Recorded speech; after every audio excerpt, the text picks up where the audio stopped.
नाकेबंदी को लेकर के राष्ट्रपति ट्रंप के सेना को निर्देश है। पश्चिमी मीडिया ये कह रहा है कि लंबी अवधि की नाकेबंदी की तैयारी कर ली जाए। ऐसे निर्देश डोनाल्ड ट्रंप ने दे दिए, यानी हॉर्मुज में नाकेबंदी को और ज्यादा वक्त तक बढ़ाने के निर्देश डोनाल्ड ट्रंप की तरफ से दे दिए गए हैं। वो इस मुद्दे को खत्म करना दरअसल चाहते ही नहीं। परमाणु कार्यक्रम पर बातचीत नहीं बनी तो हॉर्मुज पर अपना अधिकार जता करके अमेरिका अपनी शर्तों को मनवाने का प्रयास जरूर कर रहा है, और अगर वो शर्त ईरान नहीं मानता है तो अमेरिका को इससे भी कोई नुकसान नहीं है।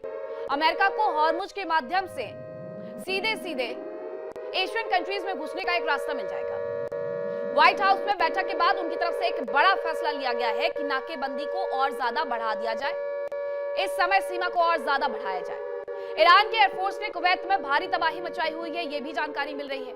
हालांकि हमले में पुराने F5 लड़ाकू विमान का इस्तेमाल किया गया, यह भी बताया गया। तो ईरान उन तमाम जगहों पर हमला कर रहा है जहां पर अमेरिका के बेसिस है। हमले में पुराने F5 लड़ाकू विमान का इस्तेमाल हुआ। कुवैत में एयरबेस पर यह हमला किया गया था, यह भी जानकारी मिली है। इसके साथ साथ ईरान के हमले की AI तस्वीरें सोशल मीडिया पर लगातार वायरल हो रही है। ये बताने का प्रयास किया जा रहा है ईरान की तरफ से कि आखिरकार किस तरीके से उसने कुवैत में ईरान ने हमला किया था। हालांकि ये हमला तमाम जो किया जा रहा है उसके संदर्भ में ये कहा जाता है ईरान की तरफ से कि उसने ये हमला उन जगहों पर किया है जहां पर अमेरिका के एयरबेस है। अब ये तस्वीरें सामने आ गई हैं F5 जिसकी मैं बात कर रही थी कि F5 का इस्तेमाल उनकी तरफ से किया गया। हमले में ये पुराना लड़ाकू विमान वो इस्तेमाल कर रहे हैं कुवैत में।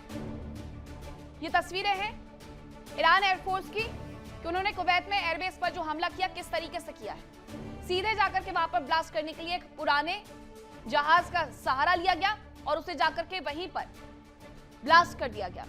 उसके बाद घबराए हुए यूएस आर्मी के सैनिकों को भी दिखा दिया गया है। हालांकि ये सब कुछ AI की तरफ से दिखाया गया है। F-15 का जिक्र भी उन्होंने कर दिया है। यहाँ पर ये इस तरीके से ब्लास्ट करके नीचे जाकर के गिरते हैं और इसके साथ साथ कुवैत में एयरबेस पर हमला करके वहां पर सब कुछ तबाह कर देते हैं। तो ये तमाम तस्वीरें अभी भी धीरे धीरे करके जारी की जा रही है। किसकी तरफ से जारी की जा रही है? ईरान की तरफ से। ये बताने के लिए, अमेरिका को ये याद दिलाने के लिए दरअसल कि अमेरिका जरा सोच ले, विचार कर ले कि ईरान ने उन हथियारों का इस्तेमाल किया है जिसे कभी किसी ने आउटडेटेड कह दिया था, जिसे कभी किसी ने ये कह दिया था कि उसका इस्तेमाल नहीं हो सकता है, उसका इस्तेमाल किया गया है। तो ये तस्वीरें अभी भी ताजा करने की कोशिश की जा रही है अमेरिका के जहन में कि अगर आप शर्तें लगा रहे हो तो जरा रुक जाओ, क्योंकि आपका हमने वो हश्र किया है कि आपके पास हथियारों के जखीरे की कमी पड़ गई सुपर पावर के पास। अब आपको बताते हैं ईरान के उस बूढ़े शेर के बारे में जिसने अमेरिका के आधुनिक फाइटर जेट्स को धूल चटा दी है।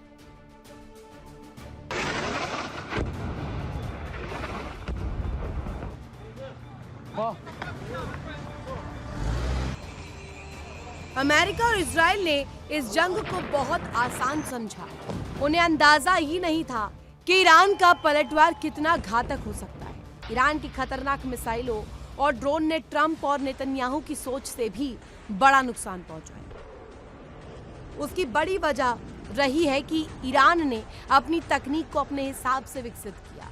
दावा किया जा रहा है कि ईरान ने एक F-5 फाइटर जेट्स से अमेरिका के एयर डिफेंस सिस्टम को तार-तार कर दिया और कुवैत में मौजूद अहम ठिकाने को तबाह कर दिया। पश्चिमी मीडिया के मुताबिक ईरान ने जिस F-5 फाइटर जेट से कुवैत के सैन्य बेस पर अटैक किया वो करीब 65 साल पुराना है। खास बात ये कि अमेरिका ने इसे तत्कालीन ईरानी शासन को सौंपा था जब उनके रिश्ते बेहतर थे। पश्चिमी मीडिया ने कुवैत में अमेरिकी सैन्य बेस पर हुए नुकसान को लेकर ट्रंप के दावों पर सवाल खड़े कर दिए। मीडिया में आई खबरों के conservative think tank American enterprise institute यानी AEI की जांच कांग्रेस के सहयोगियों और अमेरिकी अधिकारियों के बयान के आधार पर ट्रंप के दावों पर सवाल उठाए। बताया गया कि अमेरिकन एंटरप्राइज इंस्टीट्यूट यानी AEI की रिपोर्ट में कहा गया कि ईरान ने मध्य पूर्व में 11 अमेरिकी ठिकानों पर 100 से ज्यादा लक्ष्यों पर हमला किया, जिसमें सऊदी अरब और कतर भी शामिल है। AEI का अनुमान है कि ईरान ने अपने जवाबी हमलों में $5 अरब से कहीं ज्यादा का नुकसान पहुंचाया। पेंटागन ने 13 सैनिकों के मारे जाने और करीब 4000 सैनिकों के घायल होने की पुष्टि की। बताया जा रहा है कि ईरान ने मिडिल ईस्ट के 7 देशों में मौजूद 11 अमेरिकी और मेजबान देशों के बेस पर 100 से ज्यादा ठिकानों पर हमले किए। इनमें बहरीन में मौजूद अमेरिकी नौसेना का नर्व सेंटर, कुवैत में मौजूद अली अल सलेम एयरबेस, कैंप आरिफजान, कैंप बुहेरिंग और शुएबा पोर्ट पर हमला किया। इसके अलावा यूएई के अल धाफरा एयरबेस और अल रुवाइस मिलिट्री बेस पर, कतर के अल उदीद एयरबेस पर, इराक के एरबिल मिलिट्री बेस पर, सऊदी अरब के प्रिंस सुल्तान एयरबेस पर और जॉर्डन के मुवाफक सॉल्टी एयरबेस पर हमले किए। खबरों के मुताबिक बहरीन में मौजूद नेवी के मुख्यालय की मुख्य इमारत और दूसरे हिस्सों को नुकसान पहुंचा। कतर के अल उदीद एयरबेस का रनवे नष्ट हो गया। कुवैत और यूएई में कई हैंगर तबाह हो गए। इनके अलावा कम से कम 2 एयर डिफेंस सिस्टम, कई दर्जनों विमान और हाई एंड रेडार सिस्टम को नुकसान पहुंचा। सैन्य संपत्ति को नुकसान को लेकर ही नहीं, पश्चिमी मीडिया ने मारे गए सैनिकों की संख्या को लेकर भी सवाल उठाए। दावा किया गया कि अमेरिकी अधिकारियों ने मारे गए या घायल हुए सैनिकों के सही आंकड़े भी पेश नहीं किए। मीडिया में आई खबरों के मुताबिक व्हाइट हाउस ने निजी सैटेलाइट कंपनियों से अमेरिकी ठिकानों की तस्वीरें जारी नहीं करने को कहा।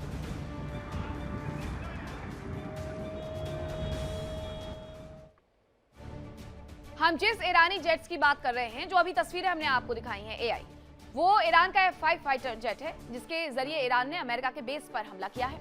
ईरान को F-5 फाइटर जेट 1970 के दशक में मिला था। उसके बारे में अब आपको जरा जानकारी दे देते हैं कि आखिरकार वो क्या है। तो F-5 का फॉर्मूला सीधा निशाना, लो एल्टीट्यूड अटैक, रडार फेल हो गया, बेहद कम ऊंचाई पर ये उड़ान भर सकता है। इसके बारे में सबसे अच्छी बात यही है, रडार की पकड़ से ये बाहर रहता है, रडार पर जल्दी से पकड़ में नहीं आता है। इस वजह से ये बड़ा हमला उनकी तरफ से कारगर साबित हुआ। पैट्रियट मिसाइल प्रणाली को ये चकमा देने में पूरी तरीके से कारगर है, इसलिए एयर डिफेंस सिस्टम भी अमेरिका के धरे के धरे रह गए, वो भी किसी काम के नहीं रहे।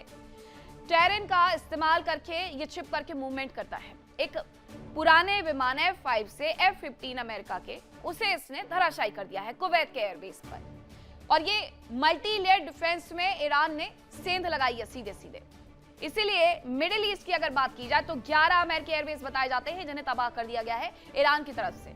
इसी तरीके से उन्होंने अपने पुराने विमानों और मिसाइलों का इस्तेमाल किया है। रडार क्षितिज की सीमा का उपयोग इनकी तरफ से किया जाता है, F-5 की तरफ से किया जाता है। बैटरी कवरेज के ब्लाइंड स्पॉट पर फोकस रखा जाता है। इसके साथ क्लोज रेंज डिफेंस के बीच की दूरी भुनाई जाती है। तो ये तैयारियां हैं उसकी तरफ से। और फिर अचानक से अगर हम बात करें कि सरप्राइज स्ट्राइक कैसे रही है, अचानक कुवैत में अमेरिकी ठिकानों पर हमला बोल दिया गया, उन्हें संभलने का मौका तक नहीं दिया गया, क्योंकि ये रडार सिस्टम को चकमा दे सकते हैं। इसलिए अमेरिका भाप ही नहीं पाया कि उनके एयरबेस पर कोई हमला करने वाला है ईरान। इस तरीके से रडार से बच करके ईरानी जेट्स की वहां पर एंट्री हो गई, जिसकी वजह से ये बड़ा हमला हुआ। एयर डिफेंस को प्रतिक्रिया का समय तक नहीं मिला। पैट्रियट इसीलिए फेल बताया जा रहा है। एयरबेस पर तेज अटैक हुआ, फिर तुरंत से वो एग्जिट हो गया। F-5 से F-15 को उन्होंने मार गिराया। F-5 का इस्तेमाल नॉर्थरोप F-5 का इस्तेमाल किया गया। शीत युद्ध का यह पुराना प्लेटफॉर्म है। पहले से इस तरीके की उन्हें तैयारियों की आदत थी। पुराना F-5 से नई मारक चाल, आधुनिक हथियारों से यह अपग्रेड बताया जाता है। रणनीति से तकनीक पर यह भारी पड़ जाता है। यानी इनकी जो रणनीति है रडार को चकमा देने की, उसकी वजह से ये अपने आप को और ज्यादा काबिल बना लेता है। तो ईरान जंग के 60 दिन बीत चुके हैं, लेकिन बर्बादी के बीच ईरान प्रतिरोध की मिसाल बनकर के उभरा है। सस्ते ड्रोन मिसाइलों से उसने इजराइल के शहरों, अमेरिकी ठिकानों, खाड़ी देशों के तेल सुविधाओं पर हमले किए। हॉर्मुज बंद करने से वैश्विक तेल कीमतें $100 से $120 प्रति बैरल तक पहुंच गई। इससे अमेरिका और उसके सहयोगियों को भी भारी आर्थिक कीमत चुकानी पड़ी। बर्बाद होने के बावजूद ईरान ने दिखा दिया कि एक छोटा सा देश भी महाशक्ति को महंगा युद्ध थोप सकता है। कुल मिलाकर के जंग में अमेरिका को ऐसा नुकसान हुआ है कि उसकी भरपाई करना उसके लिए मुश्किल हो गया है। ईरान जंग में आखिरकार अमेरिका को किस तरीके से नुकसान पहुंचा और ईरान जंग में क्या क्या हुआ है वो आपको बताती हूँ। अमेरिका इजराइल का मकसद इसकी वजह से अधूरा रह गया। रिजीम चेंज करने वाला सपना, परमाणु हथियार ना बना पाए ईरान, ये वाला सपना, यानी एनरिच्ड यूरेनियम को और एनरिच्ड ना कर पाए, ये वाला सपना उनका अधूरा रह गया। ईरान का परमाणु कार्यक्रम हालांकि क्षतिग्रस्त हुआ, लेकिन बावजूद इसके 440 किलोग्राम यूरेनियम कहां है वो ढूंढ नहीं पाए आज तक। यूएस का अकेले $70 अरब से ज्यादा इस पर खर्च आ गया। ईरान युद्ध अमेरिका को बहुत महंगा साबित हो रहा है। हजारों टॉमहॉक एंटी एयरक्राफ्ट मिसाइल्स इस दौरान दाग दी गई है। इसीलिए जेडी वेंस नाराज हो गए पेंटागन पर कि आधे से ज्यादा जखीरा तो खत्म हो चुका है, तो इस बात को बताइए ईरान की मिसाइल क्षमता को नुकसान पहुंचा है। ये दावे थे, लेकिन फिर उसी दावे को पश्चिमी मीडिया ने कहा कि अभी भी उनके पास 70% मिसाइल क्षमता है ईरान के पास।